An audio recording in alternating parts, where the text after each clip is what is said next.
Oh, hi. Hi everybody, how you doing? Well, today we're going to talk about that big evolution question that everybody asks. Is that, why did the chicken cross the road?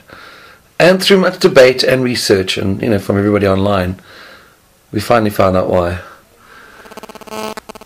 It's to get to the other side. But now there's a new question that's come up, and it's just puzzling everybody. And that question is, how did the bubblegum get across the other road? And now, through this clever brain of mine, I've come up with the answer. It was under the chicken's foot. Join us again next week for another extremely intelligent conversation. Don't forget to be awesome.